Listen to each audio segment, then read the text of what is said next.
Hello everyone, আসসালামু আলাইকুম। আজকের পর্বে আমি আপনাদের সাথে শেয়ার করব আমড়ার আচারের একটা রেসিপি। এখন চারদিকে আমড়ার ছড়াছড়ি, কয়েকদিন পর আমরা কিন্তু শেষ হয়ে যাবে। আপনি চাইলেই এখন আমড়ার আচার করে সারা বছর ধরে খেতে পারবেন।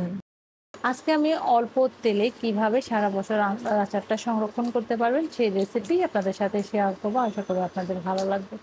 আমড়ার আচার করার জন্য আমি আগে থেকে কিছু আমড়া কেটে ধুয়ে খোসা ছাড়িয়ে পরিষ্কার করে নিয়েছি। এবার চুলায় একটা কড়াই বসিয়ে তাতে পরিমাণ মতো পানি, হলুদ আর লবণ দিয়ে আমড়াগুলোকে সেদ্ধ করে নিয়েছি।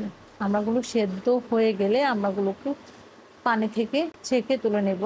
আমড়ার পানিটা ঝরে গেলে এবার আমি কিছু টিস্যু বিছিয়ে নিয়ে তারপর আমড়াগুলোকে ফ্যানের নিচে দিয়ে কিছুক্ষণ শুকিয়ে নেব। তো আপনি চাইলে এই কাজটা রোদে দিয়ে করতে পারবেন। আমি যেহেতু বাসা থেকে রোদে দেওয়া কোনোভাবে সম্ভব হয় না, আর ছাদে গিয়ে রোদে দিতে খাবার জিনিস আমার ভালো লাগে না, তাই আমি বাসায় ফ্যানের নিচে এগুলো রেখে দিই। তারপর যখন শুকিয়ে যায় তারপর আচার তৈরি করি। আমার আমড়াগুলো রেডি আচারের জন্য। এবার চুলায় একটা ফ্রাই প্যান বসিয়ে আমি তাতে দিয়ে দিচ্ছি পাঁচফোড়ন আর কিছু শুকনো মরিচ। এগুলোকে আমি তেলে নেব। তেলে নেওয়া হয়ে গেলে এগুলোকে একটু গুঁড়ো করে নেব। একদম মিহি গুঁড়ো করব না, হালকা গুঁড়ো করে নেব। আবার চুলায় একটা প্যান বসিয়ে আমি তাতে পরিমাণ মতো তেল দিচ্ছি। আমি এখানে প্রায় 1.5 কাপের মতো তেল ব্যবহার করছি 1 কেজি আচারের জন্য।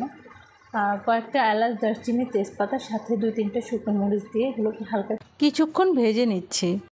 তারপর এখানে দিয়ে দিচ্ছি রসুন আর আদা বাটা। আমি রসুনগুলোকে আস্ত ব্যবহার করেছি আর আদা পেস্ট ব্যবহার করেছি। এবার এগুলোকে আবারও একটু ভেজে নিয়ে যে আমড়াগুলো আমি রেডি করে রেখেছি আচারের জন্য সেগুলো দিয়ে দিচ্ছি। আমড়াগুলোকে তেলে একটু ভেজে নিয়ে এখানে দিয়ে দিচ্ছি লবণ আর চিনি। এবার আমড়াগুলোর সাথে চিনিকে খুব ভালো করে মিশিয়ে নেব। মেশানো হয়ে গেলে যখন চিনির পানিটা মোটামুটি ছেড়ে দিবে তখন আমি চুলার আঁচটা লোয়ে রেখে কিছুক্ষণ একটা ঢাকনা দিয়ে ঢেকে রাখবো। বেশ কিছুক্ষণ ঢেকে রেখেছি, তার মধ্যে কয়েকবার নেড়ে চেড়ে দিয়েছি। এরপর যখন আমড়ার পানিটা মোটামুটি শুকিয়ে গেছে, তেলটা কিছুটা বের হয়ে গেছে, এই পর্যায়ে আমি দিয়ে দিয়েছি পাঁচফোড়নের গুঁড়ো। পাঁচফোড়নের গুঁড়ো দিয়ে আরও কিছুক্ষণ নেড়ে চেড়ে আমি এখানে দিয়ে দিয়েছি ভিনেগারটা আমরা আচারটাকে একটু ভালো রাখার জন্য ব্যবহার করছি। সব কয়টা মশলা দিয়ে ভিনেগার দিয়ে আবারও বেশ কিছুক্ষণ চুলায় রেখে আমি আচারটাকে তৈরি করে নিচ্ছি।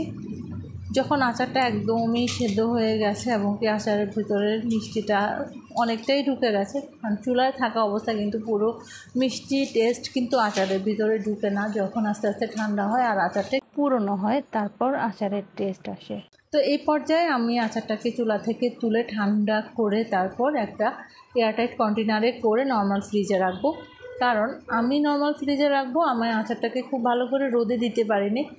আর আচারে আমি খুব অল্প পরিমাণ তেল ব্যবহার করেছি, তাই আচারটাকে নর্মাল ফ্রিজে রাখলে আচারটা ভালো থাকবে।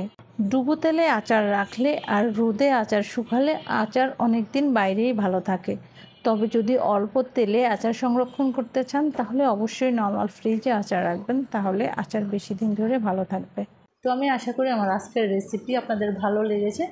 আর ভালো লাগলে প্লিজ আমার চ্যানেলটি সাবস্ক্রাইব করবেন আর আমাকে সাপোর্ট করার জন্য আমার রেসিপিতে লাইক করবেন, কমেন্ট করবেন, আমার করা রেসিপি শেয়ার করবেন আপনাদের ফ্রেন্ডস অ্যান্ড ফ্যামিলির সাথে। সবাই সুস্থ থাকবেন, ভালো থাকবেন। আল্লাহ হাফেজ।